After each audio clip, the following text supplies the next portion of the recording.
I'm recording Robin McCullagh, and Robin's going to tell us about his time in the Air Corps in Enniskillen during the war. Robin, you were at school when you joined the Air Corps. Oh, certainly. And what school were you at? Enniskillen Technical. And how did you join the Air Corps? By false pretenses, I said I was 19. And what age were you with you? 13. 13. You joined it at 13 and you should have been 19. Yes, I was a big fella. Well, you always are a big fella. And a good cousin of mine was a pilot officer named Jack McGuire, J.J. McGuire, who later became clerk of the council. And he let you go in at 13? Yes, and he taught me how to fish too. Good. Well, now, whenever you joined at 13, who was your commanding officer? Davy Hanna was flight. He was at the rank of flight officer. And who else was in charge of the group? Big Bill Thompson of the model school was a pilot officer. And how many boys would you have had? There was about 50 of us in all. How many? About 50. 50 young boys? Yes, that's right. That was a big corps, wasn't it? It was a big corps, yes. Right. And Robin... There was also a flight in Pretoria at the same time too. There was a group in Pretoria at the same time? Yes. So there was one group in the Tech, yeah, and there was another group in Pretoria. Now tell me, how did you get flying then with the seaplanes? Tell us how you were able to get down. We done a weekend camps, and then we done a week's camp down in Castle Archdale, and we got to know them there. And then there was 4 of us. We used to take off on a Friday evening when school was over, put on our uniforms, get on our bicycles, and cycle down to either Castle Archdale, Killidees, or St Angelo, and fly for the weekend. And make a bloody nuisance of ourselves, in other words. So the regular our flight people would let you on the planes? Yes, surely, give us the run of the place. And you were only 13? I was only 13. Right. And what sort of adventures did you have? Oh, well, we had I had one great flight on a Sunderland flying boat from Castle Archdale. We took off early morning, I think it was about 6 o'clock, and we flew up over. I got up into the Sunderland flying boat, double deck, got up into behind the 2 pilots in the upper deck with the navigator, wireless operator, and another officer was there too, and we took off and we flew eastwards. And the first bit, and I got up into, there was an observation hatch on the top of the Sunderland, and I was taking a look out every now and again into this, and I saw this big lake coming up, and I realised it was Loch Ness. So we flew over Loch Ness, and the next place we saw was Larne. I recognised it from my geography in school, and then we went to look over, and we flew over the end of the Mulligan Tyre up the coast between the mainland and I think it was Islay. I was up and I saw this big mountain with a snow on the top of it sticking out of a cloud. I asked the navigator who it was. He says, that's Ben Nevis. That's the highest mountain in Britain. I was that's good. So anyway, we flew on, and then we landed at Oban. It was a port. It was the planes were based in the harbour there, and it was sheltered inland loch, sea loch, and we landed there and tied up against a buoy. The next thing out came a boat with a couple of RAF fellas in it, and they pulled in, and the boys in the plane started to unload Hessian bags with some round things in it, and of course I was nosing and asked what was in turkeys. So it was turkeys from the SCWS and Enniskillen being sent over to Scotland. Glory. So, turkeys? Was this at Christmas time? No, it was in the summertime. Summertime. And what year was that, Robin? 43.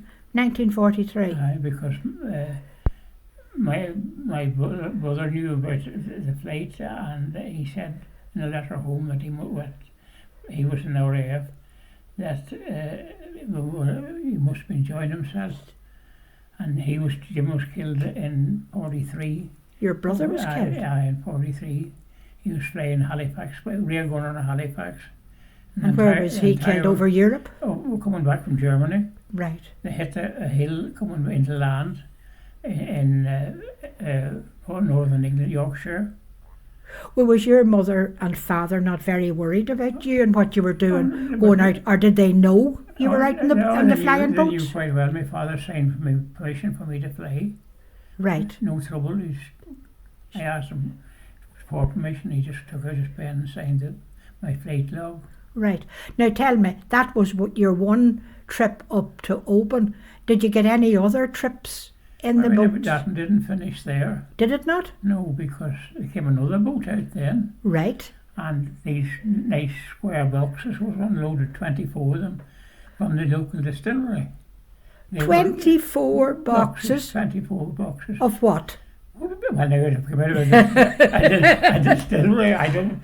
Whiskey? I put a whiskey for Castle Archdale. They were sitting at that over. There was a big trade went on. And then the next boat came out was a Bowser. He pulled in and he filled up our tanks with petrol, fuel. Then we took off on where we should have been. And we flew out over the Outer Hebrides. We flew north then up the length of the Orkneys, and then turned from the Orkneys out into the Atlantic and flew on out about 150 miles north of Derry and out to Rockall.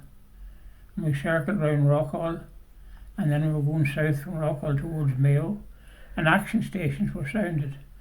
And all hell broke loose. There was boys running everywhere. The depth charges were run out on underneath the wings on a little railway pulley they had, and of course I tore up on the deck where I could see things going on. And when I got up there, the wireless operator, he was standing up, and it was a submarine about 4 miles ahead of us. You could see it on top of the water. The submarine was out on top of the water. On top of the water. And they thought maybe it was a German submarine. But anyway, they tore at it, down towards it.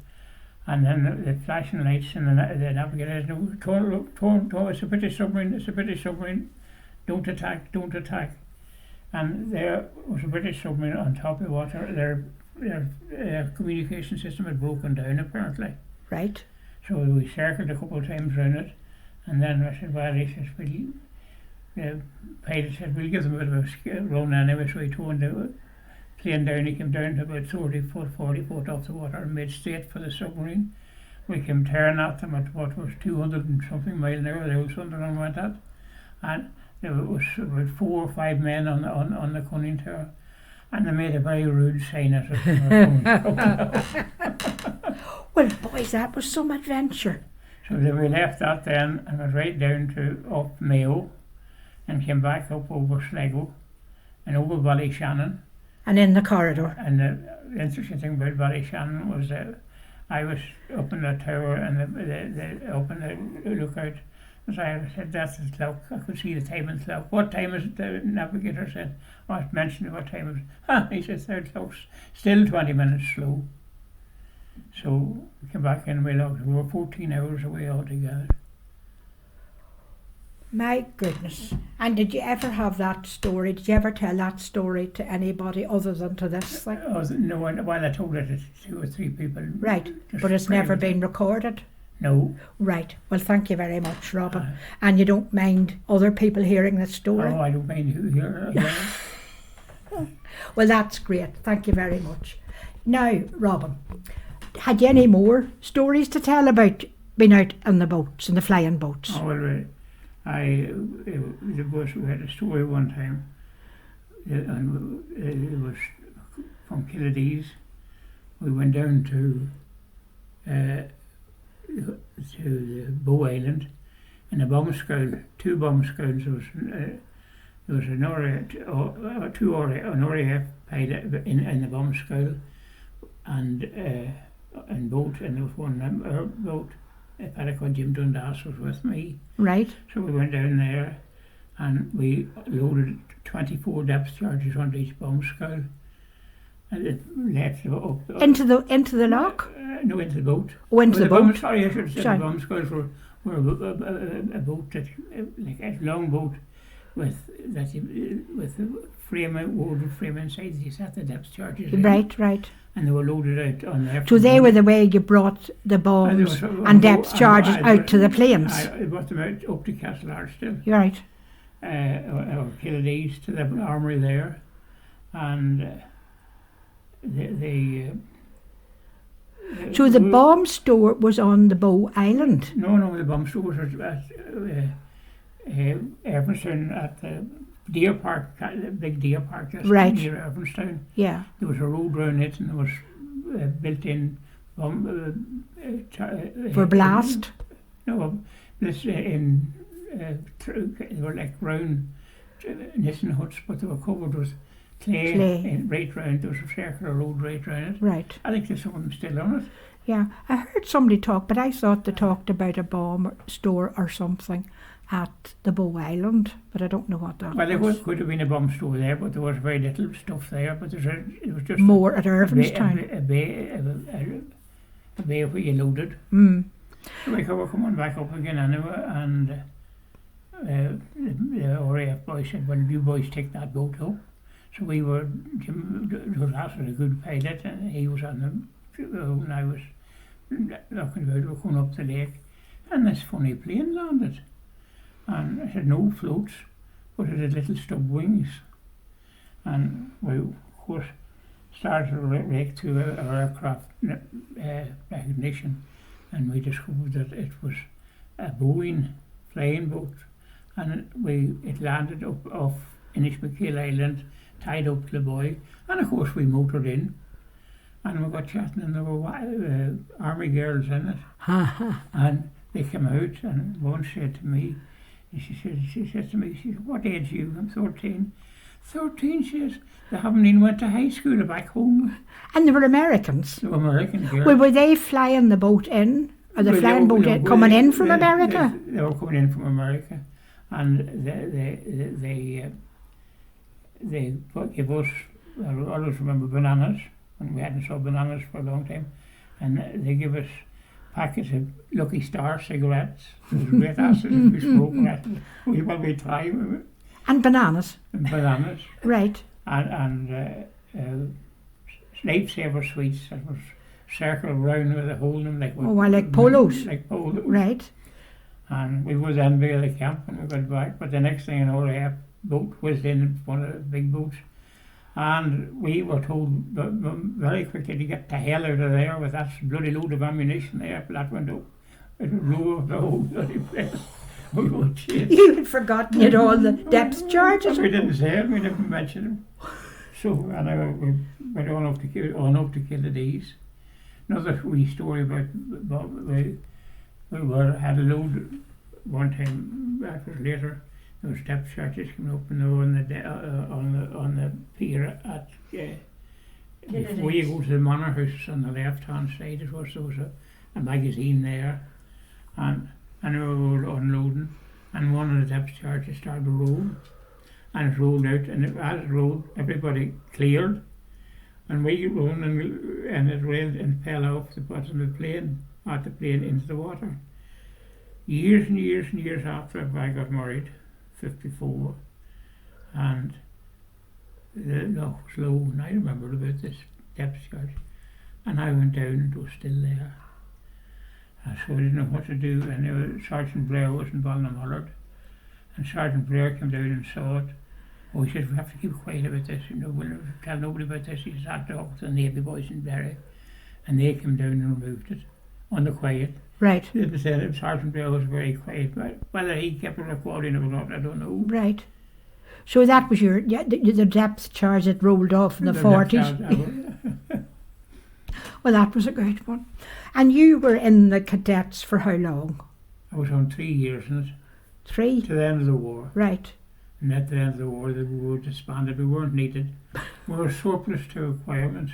Well, you had certainly an adventurous time during the war, growing up. Oh, well, we used to go to weekends down to Killidees, Castle Archdale, St. Angelo. It was training there, and they'd done these circuits and bumps, as they called it. They made a circuit down and landed and touched the wheels and took off again and came down, just touched down. And you were doing that? No, we weren't doing that. You were in the planes? We were in the planes doing it. We used to get a ride round the pin, but then it got very monotonous after about half an hour coming flying round back.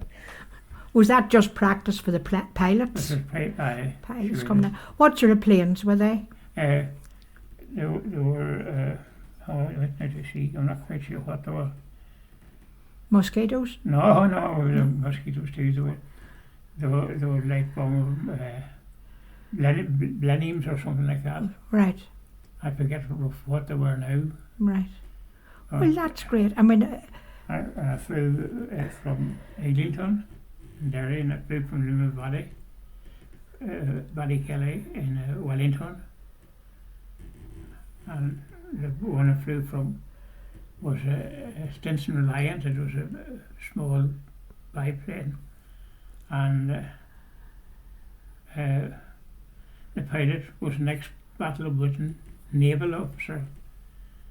That he was a pilot, and he was flying, and he'd been loaned to him and he had fought in the Battle of Britain. Right. And he was in his naval uniform. He had an RAF wings on it, and they wanted him to take it off, but he wouldn't take it off. Wouldn't take it off.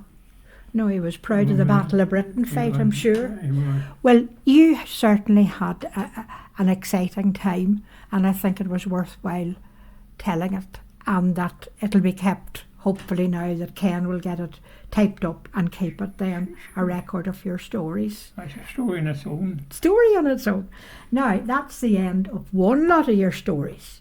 I want to hear now, you said about Jack Maguire started you off fishing. Can you tell me how it all started?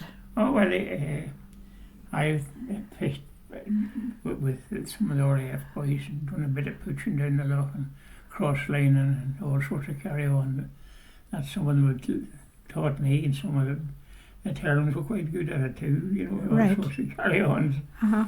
And I was very fond of Doogie and Noble, both of them, and it was Doogie built on the Owl Island. On the Owl Island, right. Old Matt. I used to go and see them there quite regularly. It was a great Cayley Island, wasn't it? It was. We used to go and see them, and they had a tree with great plums on it. They had big black cherries. And big black cherries. Big black cherries, because Matt always called them chories. Oh, chories. And then you had a boat that Dougie built you. Dougie built my boat for me. And then you were fishing in that boat. What sort of fish did you go after? I used to fish for anything and troll. And then I got fed with this trolling business and started to fly fish. And got a rod and didn't know how to use it. And I was talking to Jack Maguire, and Jack said, he says, I'll teach you. So he brought me out to his home out at Tamla, out into the field there.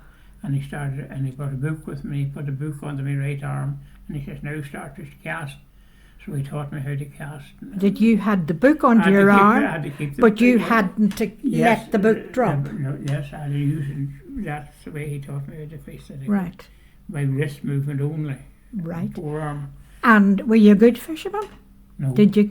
No. You caught some, I'm sure. I did catch trout. And what was your best catch? Loch Erin, 1962, I won the Loch Erin angling from an Anglers Championship. Right.